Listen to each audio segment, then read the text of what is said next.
So what is it you do exactly? Any hobbies? Well, I play this game called Elden Ring. Right. And it's this action role-playing game where you sort of build a character, you have a bunch of stats, but only like 3 of them matter, and there's a whole lot of weapons you get to use. And what happens in this game? No clue. The plot is a hot mess. I just do the multiplayer. Multiplayer? Do you play with your friends? Oh, well, yes and no. It would be easier to do that, but nowadays I mostly invade other players. Invade? Yeah, you can invade other players that are trying to finish the main campaign.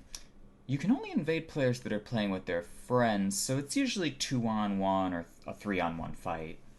So you're always outnumbered, and you always invade players that aren't trying to fight? That doesn't sound very fun for either of you. Well, I mean, it can be fun. There are lots of interesting ways to approach the combat. And you enjoy this? Do you get anything out of it? Any kind of reward or benefit? Money, a medal, gear? Well, not really. It's mostly just for fun. Oh, okay then. Are there a lot of people who invade?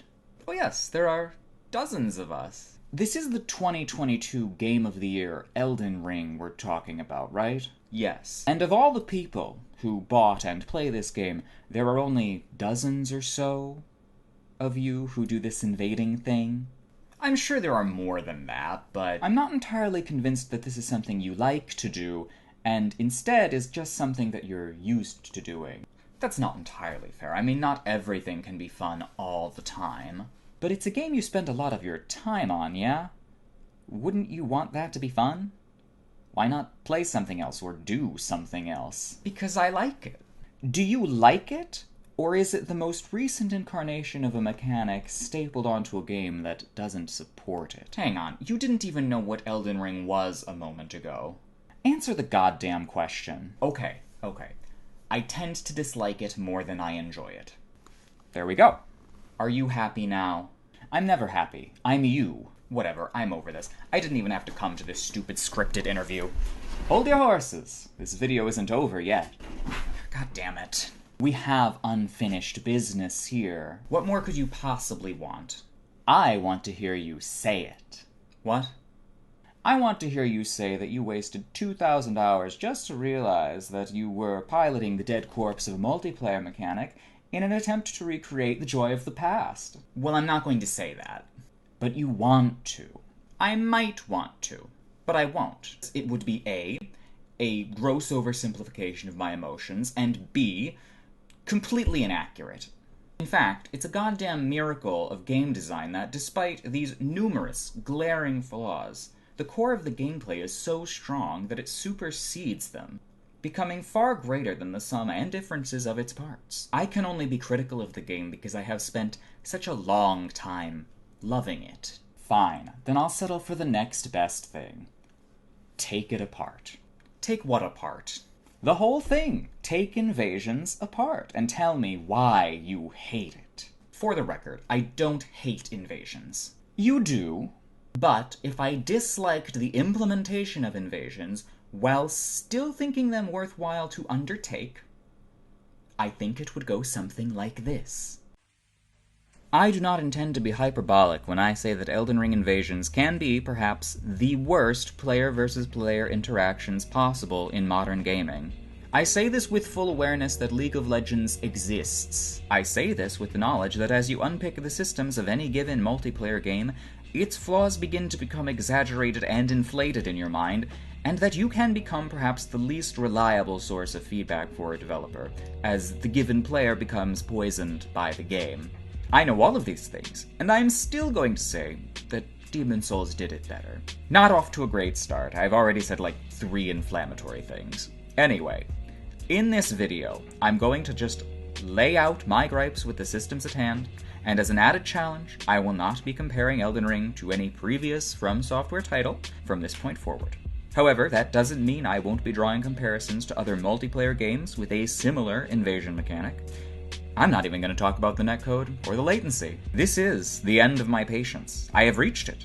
I could laugh away the nonsense for months and months, but now it's been a full year, and the buffoonery, clownsmanship, and gesturism of Elden Ring PvP is no longer making me laugh. Which is on me, I guess. You could say, haha, it's a broken game. Simply go on to the next invasion. I'm sorry, but that's an attitude for cowards, and I am no coward. I am a critic. Within perhaps the first week of playing Elden Ring, it became clear that one button on the controller stood out more than the others when it came to utterly annihilating your opponents, be they computer or player. Further exacerbating this issue is the fact that Elden Ring does not properly teach the player that leveling vigor is a necessity, not a suggestion. The game killing the player repeatedly is not enough of a suggestion to level health.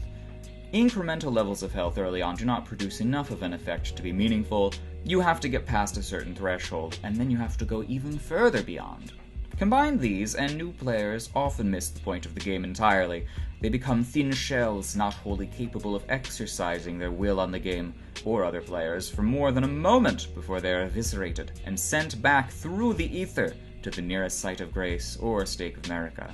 To participate, you have to be able to take the heat, and invaders will bring the heat. Password summon phantoms will bring even more heat. If you can't take the heat, then you should probably have leveled vigor. But how would you even know that without a YouTube man telling you? The L2 gaming problem became so extreme that the developers actually implemented a patch that reduced the Ash of War and spell damage only in PvP by about 20%, and it still wasn't enough. You make it sound as if whoever presses L2 better, faster, wins. I wish that were an exaggeration. Please be an exaggeration. That's definitely an exaggeration. I've seen duels and they're only partially L2s. Yeah, duels. To be honest, this is the part I care about the least, but it should be said that invasions are rarely a back and forth sort of thing. They can be, but that's the exception to prove the rule. One side usually decimates the other in a matter of moments. Invasions, as a rule, should be unfair for the invader. The host is the main character, they need an advantage, they're up against a whole goddamn game and a player that's prepared to fight. Password summoning allows you to play with your friends. Good. You can summon them regardless of their level. Bad. They do get downscaled, reducing their attack power, health, and defense. Good. It barely does anything. Bad. It doesn't take status effect buildup into account. Bad. It doesn't affect arcane scaling of status buildup. Extremely bad. This does not work. Full stop. Password summoning allows hosts to have another player or players come in and beat the game for them. If I have to explain why this is a problem, then I don't think you would have agreed with anything I've said already anyway. It's one thing to want your experience of a game to be easier, something that From Software is notoriously bad with implementing. It's another entirely to choose explicitly not to experience the game at all. I've seen hosts sitting at sites of grace while a phantom kills a boss. What is gained from this? You could just have easily had that phantom provide you with gear and runes to trivialize the game yourself, or you could mod save edit your way to invulnerability. Why buy a game that you would ultimately choose not to play? High damage, coupled with finicky hit stun, means that even two players can erase an invader with relative immediacy. There simply isn't enough PvE or level structure to support an invader for most of the invadable play space. Additionally, entire levels of enemy can be killed before invaders even spawn. Oftentimes, this happens without the host even meaning to. Invader timers are notoriously bad, and even if you wanted to get invaded, it could be like an hour before you do. What is an invader to do other than leave?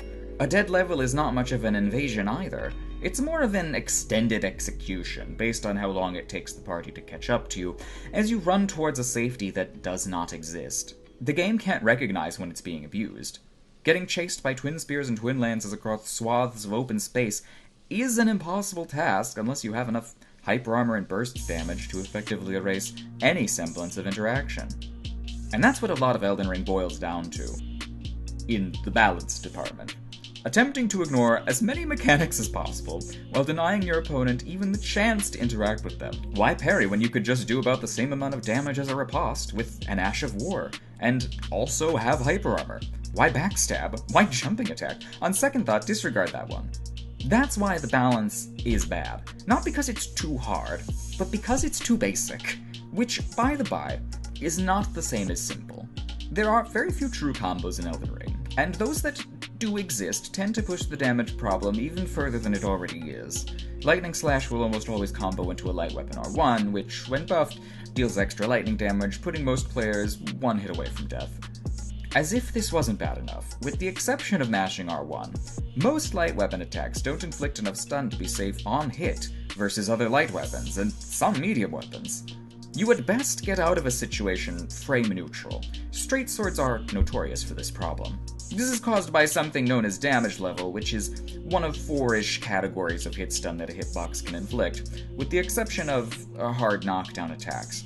Light weapons do about 10 frames of stun at 30 FPS, medium-sized weapons can do about 25, and then ultra weapons deal 35 frames. Only 2 of these categories are explicitly useful. Anything with a damage level of 1 is functionally worthless for anything other than dealing a piss amount of damage. The weapon has to have some other property, be that an attack of an Ash of War to support it, because its basic moveset is utterly inferior to everything else. Medium rolls. The most common type of roll you'll encounter will often fail to move you an appropriate amount of distance away from a single opponent to be safe from a potential follow-up attack. What I mean to say is that by dodging one hitbox, you may be automatically roll caught by the following swing of a weapon, or Ash of War. Not many people will agree with me, but I think that one roll should be sufficient to escape a spamming opponent, and also not damn you in the event that they are. Light rolls do allow you to escape, but have the added issue of being virtually unpunishable due to how quickly they can be changed together. They are the only reliable means of avoiding subsequent swings, as well as evading ganking parties that are mashing running attacks. It's either have medium roll and a ridiculous amount of passive poise, or have light roll and avoid consequences entirely. One is significantly better than the other. I'm not sure what you're getting at with this one. Do you want light roll nerfed, or do you want medium roll buffed? Consequences establish stakes. Stakes force players to make decisions that matter. Varied decisions that matter create interesting game states. That didn't answer the question, but okay. Which doesn't mean that a sufficiently advanced invader shouldn't employ either Bloodhound Step or Light Roll, as they stand currently. You're facing up to 3 opponents after all, but that a medium roll shouldn't damn you to a blender hell, and that a light roll shouldn't evade consequences. Oh, passive poise. What can't I say about passive poise? I could compare it to DS1, but that would be against my rules from earlier. I will not compare Elden Ring to Dark Souls 1 in this instance. In order to circumvent an opponent's poise, your attack has to exceed a certain poise damage threshold, yet another invisible number that your weapon has, which the game makes no attempt to inform you of. This means that a good chunk of available weapons and attacks in the game can be face-tanked arbitrarily. Sometimes these attacks are fast, sometimes they aren't that fast, and poise will ignore the potential stun. Fortunately, or unfortunately, the best hitboxes in the game, running R1s on halberds, running R2s on heavy thrusting swords, and the running R1s of great spears pretty much ignore poise. If you look it up online and some nerd tells you, then yeah, you can just break poise with impunity. But what if you wanted to do literally anything else? I'm not a huge fan of passive poise, because it is just that, passive. It's a decision you make ahead of time to invalidate some weapons and spells. There is nothing to it beyond meeting an arbitrary number threshold. You don't make a timing decision to tank the hit. Your character just does it automatically, without input. There's no way to tell how much poise your opponent might have outside of memorizing armor poise values and also guessing that they're wearing a certain talisman. And it also hardly has any bearing in PvE, so you can pretty much ignore it there. But this is about invading. Try again. Backstabs would alleviate this problem were they more consistent, as a grab that beats poise, but loses to rolling, which makes a neat rock-paper-scissors triangle, which would be fun to interact with. As it stands, rotational tracking on most weapons is far too good to allow reliable backstabs, which does not mean that there are no backstabbable animations. In Elden Ring, most directions are forward. An invasion, at its best, is a dance. Players circle one another, searching for opportunities to strike. The invader scores a point and repositions. The party seeks to punish the point. The invader identifies the necessary problems and positions to resolve it. They recognize a weakness, change weapons and talismans, take any number of potions and power-ups, and resume the dance. A sniping standoff, a swashbuckling sword fight, the wizard three-way duel. These are where invasions shine brightest. And when all of that interplay is absent, they do not shine much at all. One must deliberately will these circumstances into existence via clever build-making and personal discipline. Rare is it to encounter them in the wild outside of random chance. This could be for a number of reasons. YouTube thumbnail culture, general inexperience, a lack of taste from humanity, or the fault of the game itself for demanding exorbitant damage from the player. I choose to believe that it is a combination of things. But at the end of the day, what a player is allowed to do is the only arbiter of what is possible. And what is possible is not always what is best for, well, anyone. Don't you think you're being dramatic? This is a video game. There have been worse ones before, and there'll be worse ones after. It's very obviously fun for a lot of people, so what gives you the right to rain on their parade? I don't care, there's an argument to be made here. Have you considered that maybe it's not the game that's the problem? What? You're here talking about the game. But plenty of bad games have had highly successful communities. Look at Melee. Oh, please don't compare this to Melee. I promise you'll regret it. Fine, but all I'm saying is that maybe it's not all on From Software to make your perfect game. Have you ever read The Picture of Dorian Gray? Yes, why? In Oscar Wilde's The Picture of Dorian Gray, the author explores the nature of excess and sin in relation to one extremely hot, extremely gay nobleman. That's kind of a simplification of the point. Dorian discovers that, aside from being unaging, in seeking pleasure in favor of virtue, his life improves dramatically, up until the point that he starts murdering people left and right for fun. What I'm getting at is that Elden Ring can get to be the world of Dorian. All excess, no restraint, and when you do that long enough, it gets to be unfulfilling. Right up until the point where you slash up the painting. When nothing changes for a long enough period of time, and there's nothing to be had but extremes, you become desensitized to it in a way. But aren't you arguing that invasions are fundamentally bad? I'm just taking it apart. You're the one ascribing morality to it. Fine, continue. Spawn locations for open-world invasions do not account for vertical distance meaningfully. This means that you can be a veritable hike away from a given party on spawn. Now I know you're thinking, that one could simply attempt to re-invade via the Bloody Finger. But wait, that often doesn't even work! It'll put you right back where you started, if the host is in the same approximate location. Worse still is that it will undo the already pitiful downscaling on password summon fingers, making them hit harder and be tankier. By using the Bloody Finger, not only is it often ineffective, it makes the already miserable act of overcoming overleveled stat sponge furled fingers even that much more impossible. Running builds character. Fucking your mom builds character too. Doesn't mean you should do it. Alright, listen up, fuckers. It's time to talk about win conditions again. I mean, I get it. I understand why Fogwalls exist. It's the end goal for the host to reach. The thing that the invader is supposed to prevent them from getting to. And this would be fine if there actually was a meaningful way to do this prevention, other than outright annihilating them. As it stands, there's no meaningful way to point guard a fog wall. You can use the various building-sized, weekend-length hitboxes to attempt this, at your own risk, but I find these to be bad for reasons unrelated to fog walls. You probably shouldn't need to use a nuclear bomb to fight a single dude at any point. If you feel that way, I'm sorry. This is because, in Elden Ring, most directions are forward. You can, with great efficiency, run past most of the game. I mean that. You can just straight up dodge a huge chunk of the playable environment by running on foot, or torrent, or using Bloodhound Step, or what have you. The game doesn't make you play it. In fact, it actively discourages you from doing so, especially into the later areas. I do not aggrieve hosts for fogwalling an invader that they had been previously fighting earlier in the level. I despise the game for placing invaders just outside of fogwalls for players that have just summoned explicitly for the boss that they have already reached. There's nothing to prevent. The level is done. There's no reason for anyone to fight at all.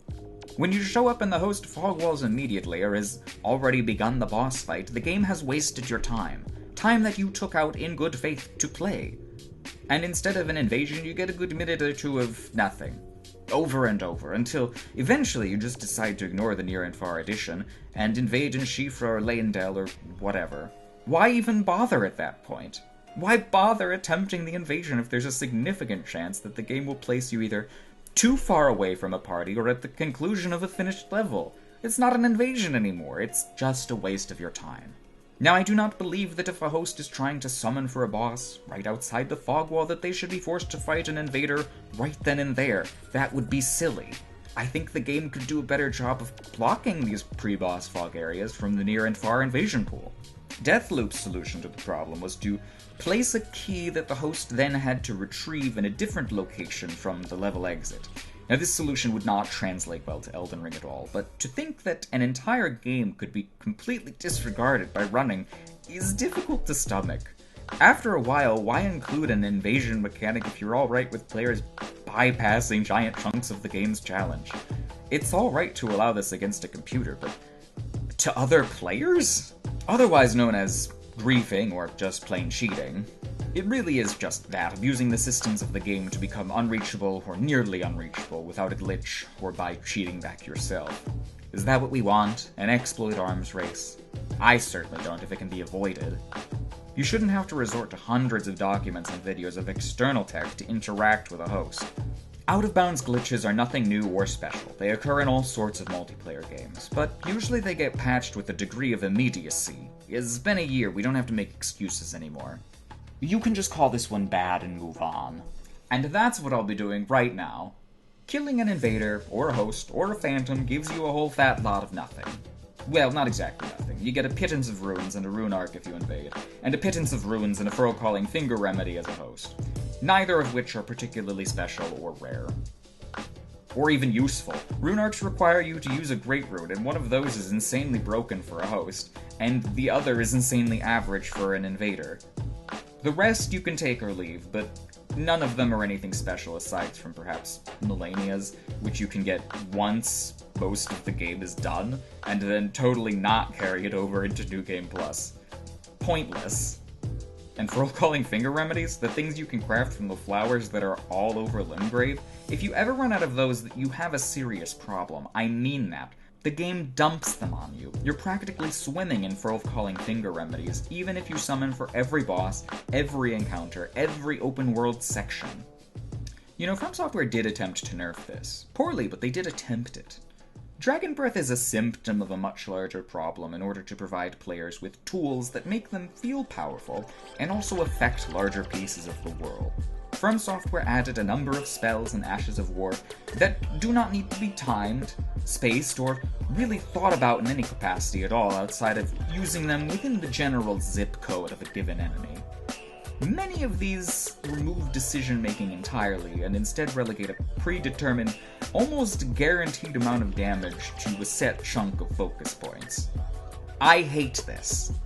Not because they don't have an appropriate cost, but because they don't have an appropriate use case. In that the use case for spells like the Dragonbreath or Star Shower, and Ashes of War like Waves of Piss and Blood Boon Ritual is, well, whenever you feel like it. Contrast these building-sized, weekend-length hitboxes with something like a straight Sword R1. The cost is smaller, it has a well-defined range and timing, it's something you have to understand and use appropriately. Or compared to something like a Great Glintstone Shard or Magic Glintblade. Reasonable cost, reasonable hitbox, set timing, spacing, and situation. I can't imagine finding these building-sized, weekend-length hitboxes fun to use, and they certainly aren't fun to fight. They simply exist as giant eyesores that would be better suited for Monster Hunter or Final Fantasy XIV than Elden Ring. The risk for using them is exceedingly small, and the reward is almost infinitely great. Any more than one player using these is an insurmountable affair that might as well be left alone rather than contested. The only reasonable amount of FP for these options would be to take most or all of a given FP bar. Perhaps even a percentage instead of a set cost, but even this solution is suspect. Okay, we're finally going to talk about casting, but only cursorily. Split flasks are bad. Wizards, at least the ones who are attempting to engage with the more reasonable selections of spells available to them, have to rely on a limited resource for significantly less consistent attacks, that the damage of which can be utterly neutered via a series of buffs. You get less potential health for a nominal range advantage, and on top of that, you have to go through an extended animation to top off your blue bar when everyone else can just halberd running R1 you ad infinitum without much consideration at all. Risk versus reward of casting is greatly skewed in favor of strength, dex, and faith. To make matters worse, the only method of regenerating FP is via Starlight Shards, which are a finite resource per playthrough, unless you have a friend and employ the dark arts of save scumming, which we here at Pure Platinum Printistries are not opposed to. Which is not to say that it's impossible to do casting well, but rather that the full int and split int faith casters have to go through a world of complications in order to even compete. And then there's crafting. Where to begin on crafting? Well, for starters, I do love it, and it was a great addition. On the other hand, some resources are stupidly scarce and discourage interaction with the mechanic. I ignored it for my entire first playthrough. There are items like rope pots that provide access to a unique attack option, which are gated behind an item that cannot be purchased, and is a pain in the ass to farm. String. Which is sort of emblematic of the issues I have with the whole crafting system. Unique and interesting combat options are gated behind finite or farmable resources. Trina's lilies, Michelin lilies, Formic rock, Arteria leaves, Miranda powder. No one wants to do farming from. We have never wanted to do farming. Let Bach be useful and sell string or something. So that's it? You're giving up? You played Overwatch for years and you felt that this needed an entire video? I'm not giving up. The game's not even technically done yet. DS3 got multiple patches that completely overhauled big mechanical chunks of the game. Dark Souls 2 had its Scholar of the First Sin edition. Demon Souls got a whole remaster regardless of how you feel about that. It's playable and fun. Dark Souls 1 got a whole remaster too. It's just a matter of time. This isn't a game as a service, and thank God it isn't. But now? Now it's pretty bad, yeah. I don't want to sugarcoat it. I played the hand we were dealt, and it sucked. So are you going to say it? I am not going to say I hate Elden Ring. I don't. It's just hard to love invading when the invading doesn't love you back. Not everyone is going to agree with me. In fact, I'm at least fairly confident that the invader crowd will vehemently disagree with most of this. You mean those dozens of players? Okay, that was hyperbolic. So how popular would you say... It doesn't really matter how popular invasions are, Printerviewer. Maybe all of this will have been for nothing. Maybe I'll change my mind next week. Maybe there'll be a patch next week. But I stand by this idea. At this moment, and with full lucidity, and with the sharpest accuracy, I do not care who disagrees, or how wrong I might be. This isn't about balance. It's about meaning. Can you create meaning by invading? And in lieu of creating meaning, you chose to make this. A lengthy complaint letter, instead of something creative and transformative. Not very print of you, especially since none of these complaints are exclusive to Elden Ring. I chose to make this critique from my perspective, using what evidence I could to try to convince those who may not be aware that there is something very wrong here. And all I've heard are complaints about your experience. Have you considered that this is maybe not a universal sentiment? That perhaps your reluctance to accept Elden Ring for what it is will hamper your enjoyment? What does it matter if some literal child with an IGN build kills you every now and again? I don't think you've been listening. I have, and it sucks. It's a shit argument. Just because there's some technical issues and players that lack imagination doesn't mean that the game itself is bad, or that the invading mechanic is bad. However lackluster you may make it out to be. Maybe the problem isn't the game. Maybe it isn't even the players who ruin it. Maybe the problem is you. You don't mean that. I do. You're the problem. If it sucks, stop playing it. If you're better than everyone else, prove it. You know there's depth in there, because you found some. Just because a vast majority wants to play in the flattest, dullest, most boring one-button win way doesn't mean you have to sink to their level, or accept losing to it. What's the wild quote?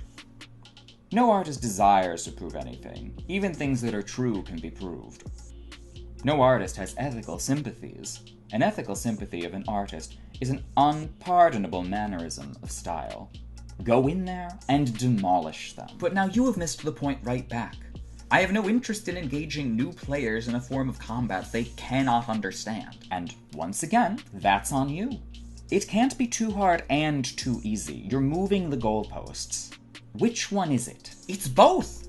The game doesn't teach you how to play, and YouTubers teach you how to override interactions entirely. Two things can be true at once. Both are bad. Which is also not the point. You're creating an arbitrary middle ground that doesn't exist. How many hits should it take to kill someone? I don't know, like 5 or 6. Then do 5 or 6. What if... What if what? Some artless hack decides they're the reincarnation of Jack the Ripper and wants to erase everyone with some bleed build? That's not your problem. Who gives a shit about someone with no imagination, no intrigue, no taste? It's a video game, not the Olympics. It's supposed to be fun. Those who find competition in leisure are the real losers. Life is hard enough. Well, now what? I don't know, go do some invasions or something. You know what? I think I will, but I won't be happy about it. Good. It would suck for everyone.